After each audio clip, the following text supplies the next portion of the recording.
Looking to learn a new skill and get in shape at the same time? Look no further than our 6-week beginner boxing course.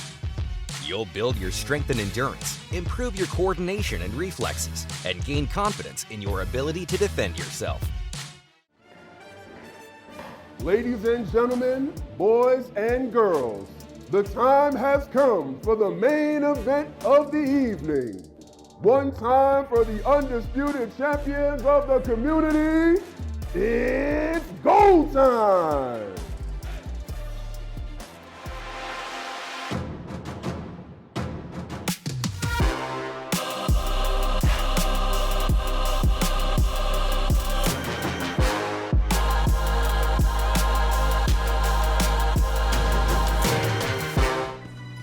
Sitting here with Bruce, the Destroyer. Oh, he wants some of me. He gonna get some. He gonna get some. I'm like, I just want to hold these. That's it. I don't want to do none of the other stuff. Huh? Yeah.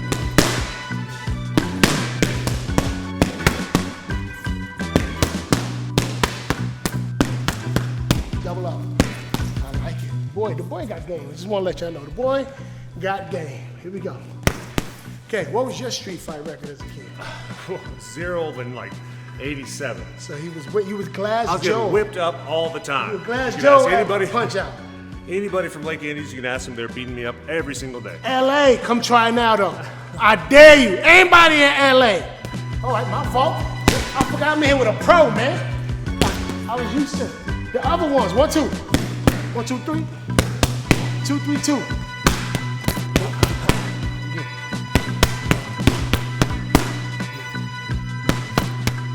See how he gets out of there? You see how he got out of there? Ha ha!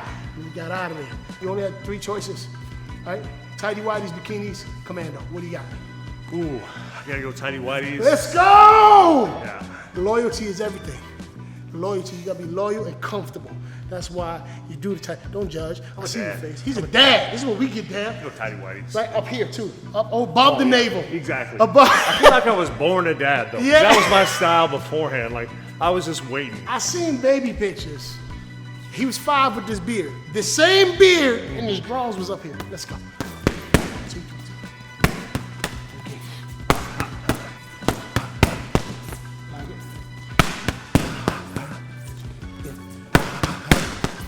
All right, I think we're good. Let's get in that ring, man, because I'm tired and it hurt. My shoulder is dying thanks to you, Zeus. Stupid meat grinder. Done with this stuff. We're going to the ring, man. What happened? That's it. Ladies and gentlemen, welcome back to another episode of In This Corner with the Champ. I'm your boy, Manny Gutierrez, the champ, and I'm here with the man, the myth, the legend, the head honcho of this whole shebang, Bruce the Destroyer Hoyer. I'm gonna be. Oh, I'll man, just that's be on awesome. here. Yeah, I need that's to be.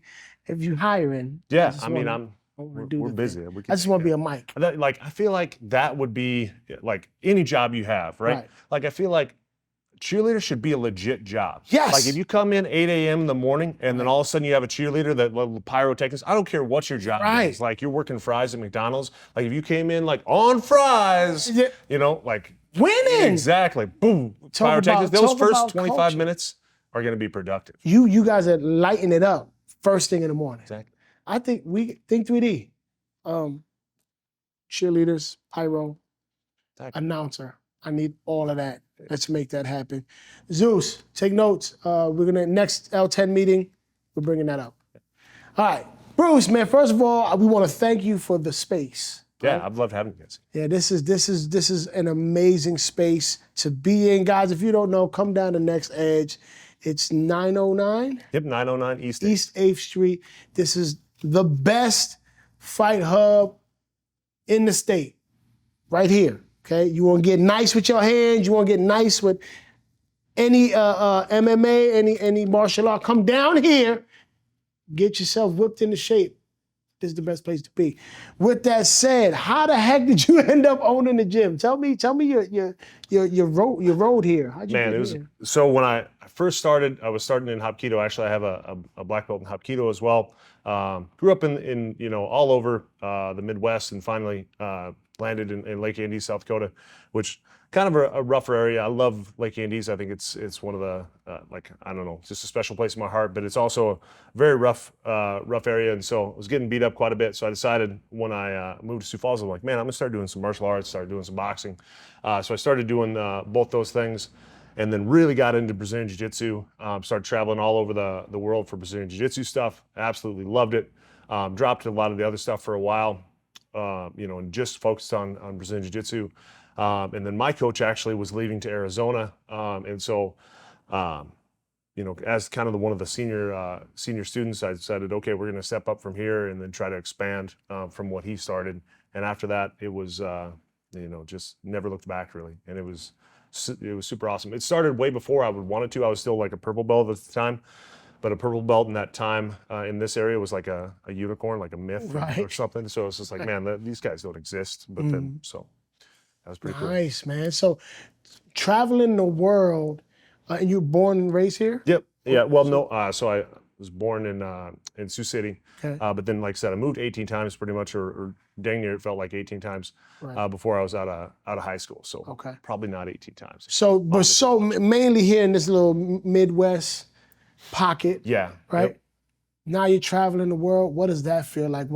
Is there a lot of culture shock? What's that like? It's weird. It's not. I don't feel like it's a lot of culture shock for me, but it is a lot of culture shock every single time we go someplace. They'll be like, "Oh, where are you from?" They're like, "Oh, South Dakota," and they're like, "You must be terrible." One. Right. And then on top of that, like, do you have internet? Do you like? Is there still teepees? Is there like just all this thing? And I'm like, hey, now, like we're fine. We're modern. We're out here. What the heck you guys talking about? So yeah, I think that's one of the biggest things that I want to push is just that, like, we have some amazing athletes here, and we travel all over the world, but I think a lot of people don't know that. And so then when they hear like Sioux Falls, South Dakota, they're like, these guys must be terrible because they just probably stayed in their little shell and never moved. So yeah, let's talk a little bit about that. Like, how do you guys, because I know now Sioux Falls is becoming a little hotbed for talent, for athletes. It's crazy. Yeah.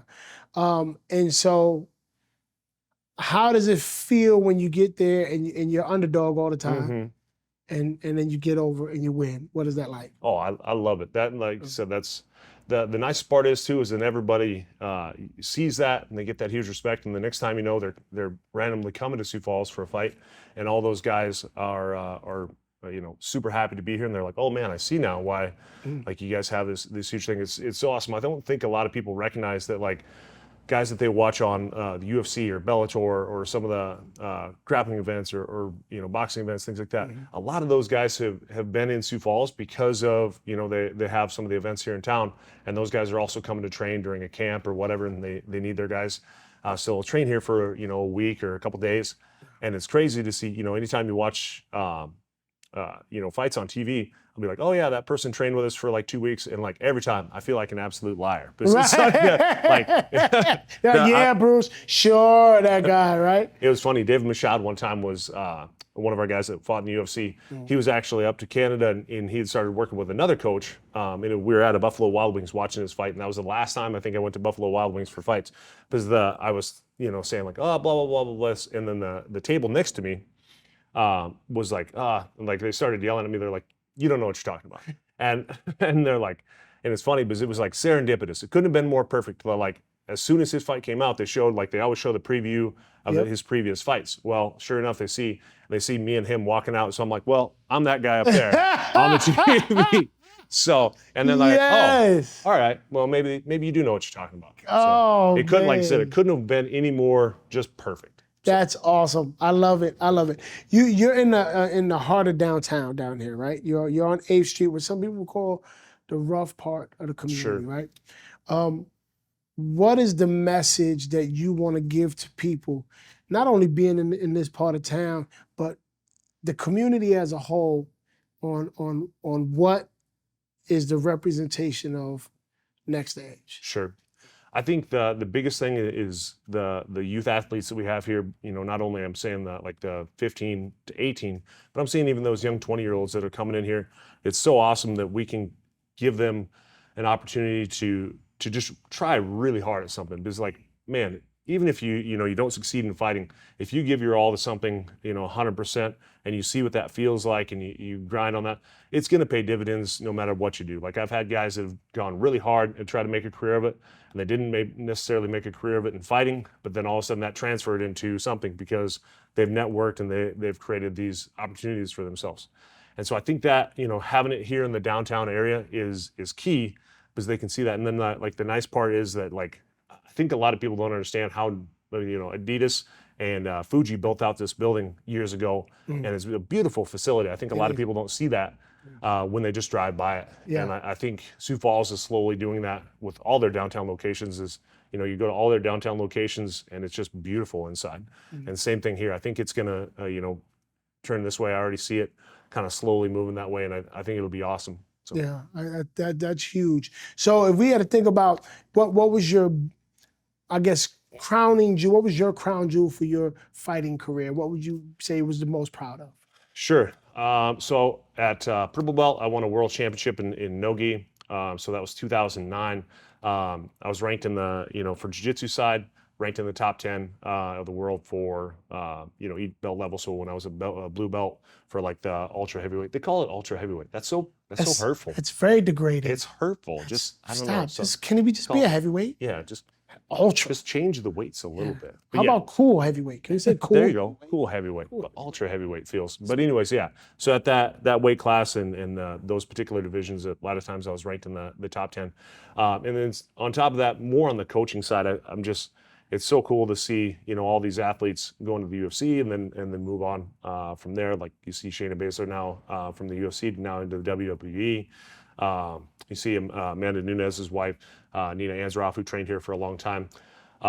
She's going off and maybe she's going to fight again, but like their career went totally crazy as well, and it's just awesome to see. So like the coaching side for me is bigger. Yeah. As an athlete too, I guess I won a ADCC amateur trial, which was kind of a big deal at the time as well. So. And then a couple MMA fights, but that was it. Really accomplished, man. So again, if we went back to LA, we could find some of those guys. LA's a small town. So we're gonna find some of you dudes, man, that was picking on my dude Bruce. All right? 2 minutes, that's all you get. That's all you need. 2 minutes. It's going down. Those guys are some of my best friends now. All right, so I was just kidding. I was playing about that. We just still don't go to sleep. That's all I'm saying. Don't sleep around them. That's all I'm saying. Outside of fighting, away from martial arts, biggest win? Biggest win, family. Honestly, that like I think we waited so long to have my wife and I waited so long to have a daughter because I was traveling a lot and we weren't sure that we want to have kids, and like that was the best choice I think we've done. Is just have that kid. She's awesome. She's around here the gym a lot of times. It's so crazy to see like Devin has his daughter in here a lot. I have my daughter. Like it's weird that like. I don't know. I feel like there's something, but I feel like a lot of guys that do combat sports have a lot of girls. Yeah. And so it's weird. It's like sparring and punching each other in the face, and then you go directly over to having a tea party over here where you're just like, okay, pinky up and everything, For sure. just push off the blood just a little bit, and it's for sure. Up. I mean, and I have daughters, so I understand, what that's like as well. What do you want your daughter to come away with when she sees what dad does? What do you want the message to be for her? When she looks at your life, sure, says, this is what my dad was about. Sure. Any of the coaching stuff, I feel like a lot of times coaching, parenting, all that stuff is the same. You're trying to lead that person and you're trying to give that person boundaries, but also show them love and make sure, okay, here's this direction that we're trying to go. And I feel like with this stuff, the nice part is that to a lot of people, I think it looks cool. Yeah. And so it gives me that extra edge to be able to say, okay, like, rather than, maybe somebody that wouldn't be as, quote unquote, flashy or whatever, maybe a teacher that is doing the same thing, but just maybe for some reason doesn't have that same cloud as like, I'm a fight coach or whatever. Pointing those guys in the right direction and saying, okay, like you're this could be a crazy life, or this could be, you go through all these normal steps, you have this discipline, and you go through this path, and you end up with this pretty great life in the end of it. So I think that's same thing. Like I tell my students, is I tell, like, I'm hard on everybody. I'm a jerk a lot of times, but I'll equally give the same amount of love that I will as far as discipline, where it's like, no, you're doing that wrong. I need to fix that. But also, I love you and I want you to get better. Good. So as a husband, what's the destroyer like as a husband? Oh man, she has to deal with my crazy self, where it's like I feel like I got ADD brain because we're doing 87 different things here a lot of times, and then I always forget to tell her. So she gets crazy, like she hates me about that stuff. But other than that, she's awesome. I couldn't ask for a better wife. We've been married for 18 years, I think. Man. So yeah, 2004, I got to do the math, and maybe that's 19 going to be here pretty soon. So that's like I said, she's been all over the place with me. It's been cool to figure out that, like, I kind of have to go off and do my own thing. We tried to do this stuff together, and I felt like that made it difficult. Like, say I was going off to compete, it was very difficult for me, because I think I wanted to impress her so much a lot of times that I would get so much more anxiety for any of my competition, my fights, anything like that. So we realized that, like, hey, I pretty much have to go out there alone a lot of times, but it's weird that, I always have her support, but it'll just be without having her there for my situation. So what would be some tips you give to, like, a young guy, younger fighter, competitor? He's in a relationship, right? You've got 18 years under your belt. Yeah. What are some tips you're gonna give him to get through those hard times, like going places alone and things like that? What are some things that grounded you in your relationship to make that work? What are some tips you can give? Yeah. So I think the biggest ones for me is really just trying to be, and it's something that I'm always still working on too, is just trying to be more present with them during the time that I have. And then also, a lot of times we try to talk to the significant other of here, where it's just like, look, you got interested in this person because of the stuff that they were doing. A lot of times, you saw that light in that person, that they were excited about doing something with their life. Like, and a lot of times when somebody doesn't have that same thing in their life, they maybe try to diminish that a little bit, I feel like. And so just trying to say, okay, like, this is the reason that you're picking this person, is because they have this light. Like, if you extinguish this light, then you don't have that same person. And so just trying to make sure that they go and try to find their own light, if you can, and saying, okay, we can both have these two passions together, rather than trying to go one. Because that seems like that's the thing that happens a lot of times, is somebody will get interested in that because it's like, oh man, this person is really, really on their game. They're really doing it. And then this other person comes in and it's like, well, but I want you to spend more time with me. But what sucks is, like, in the, if you're going to do MMA, man, you got to do a couple hours of grappling a day, a couple hours of striking. If you don't, you're going to get, hit in front of, 3,000, 4,000 people, 10,000 Right. people, and then you're going to get hurt, and it's really a situation where, like, we have to be present for that stuff.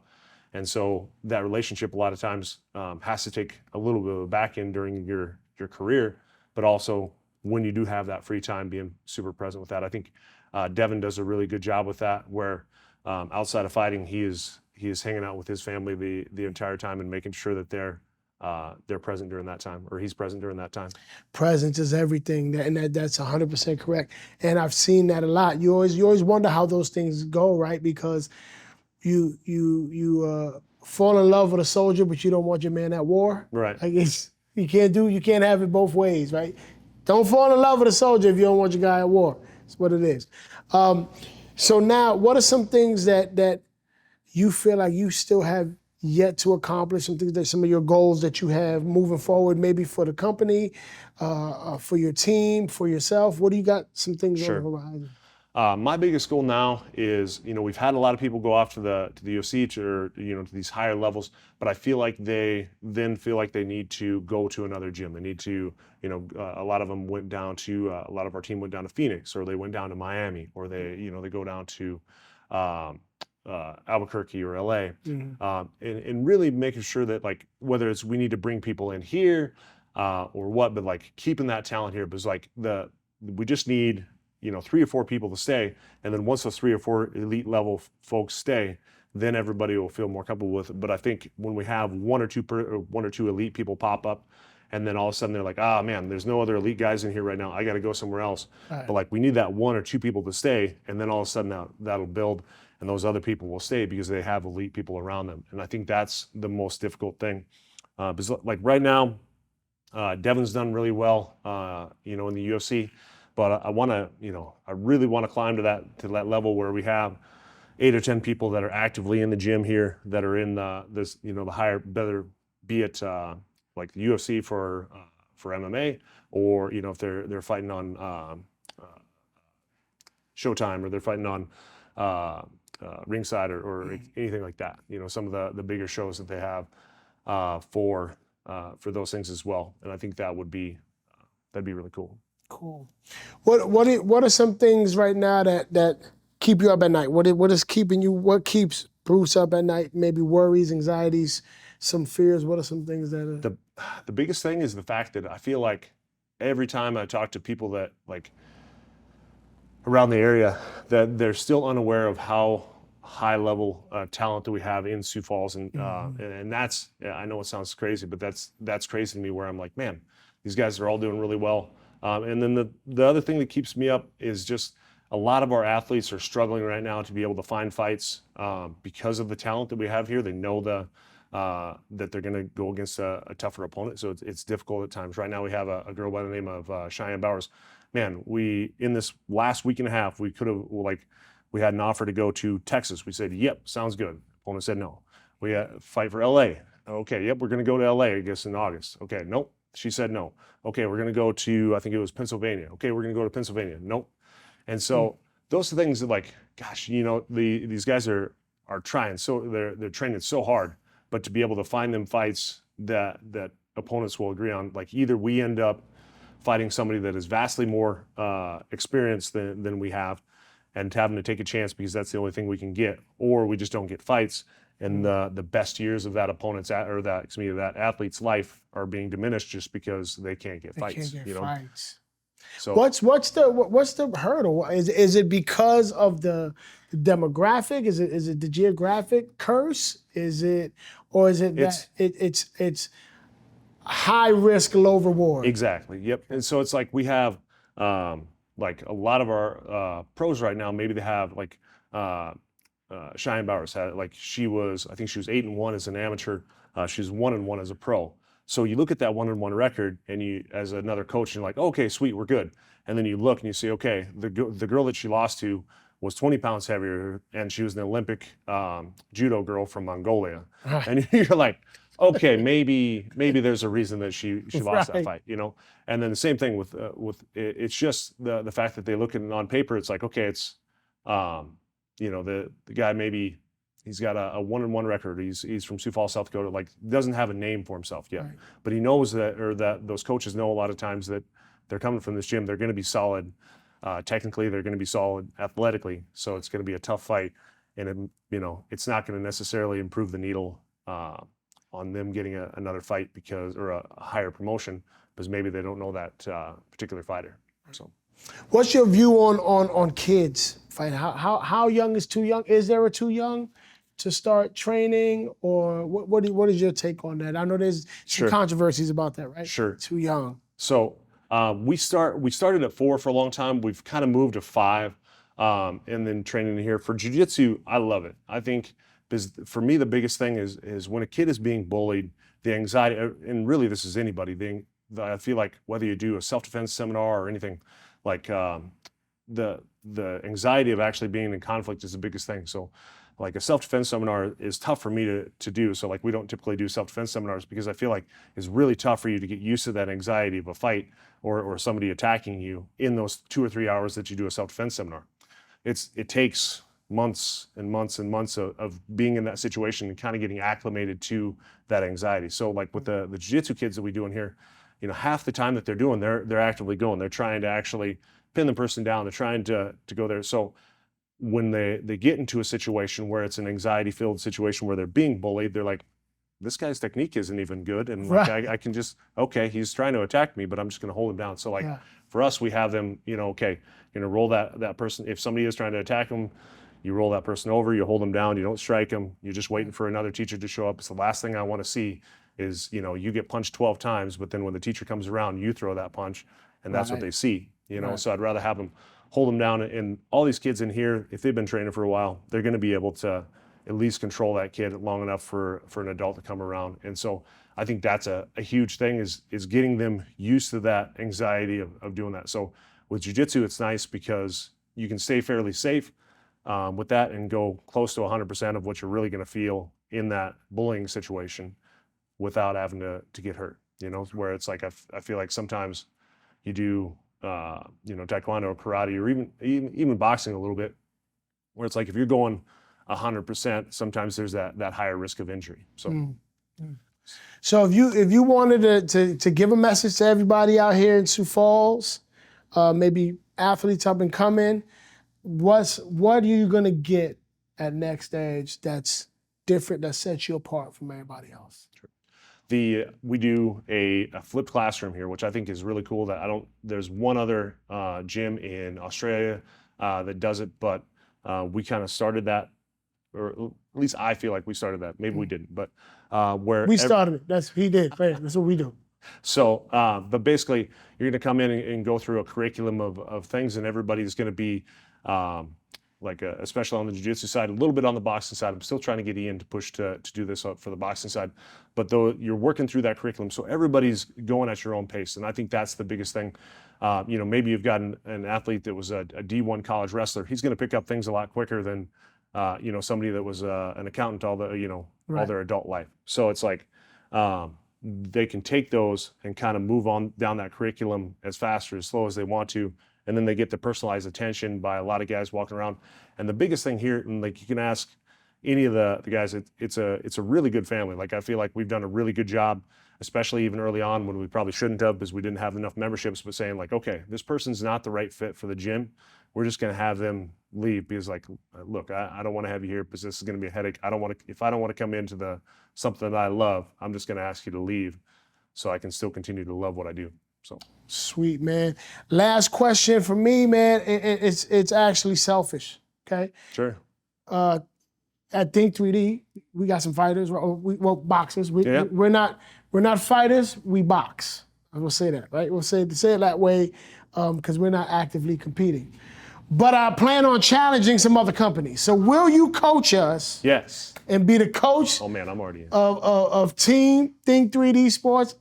Do we got your commitment? Yeah, 100%. 100%. I'm in on this. I'm coming for everybody now. Everybody be coming for your neck. That's it. What was that show?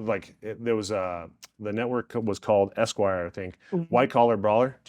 I've never heard of it, but I'm with it. So it was the same deal. Like it was a CEO of one company would go against another CEO, and they had 6 weeks to prepare. I feel like we need to do that. And just team. Me, Zeus, V, we gonna rep Think 3D, and Sue. And Dan, we'll get Dan in there too. We just gonna go out there and bring y'all squad. We ready, man. Thank y'all. Hey, I appreciate you for giving me your time, for giving us your space. It's a wrap. Do the thing down below, the subscribe, the link, and all that stuff. Please show y'all love to Next Edge and the Destroyer Hoya. It's your boy, Manny Gutierrez. It's the champ. We out.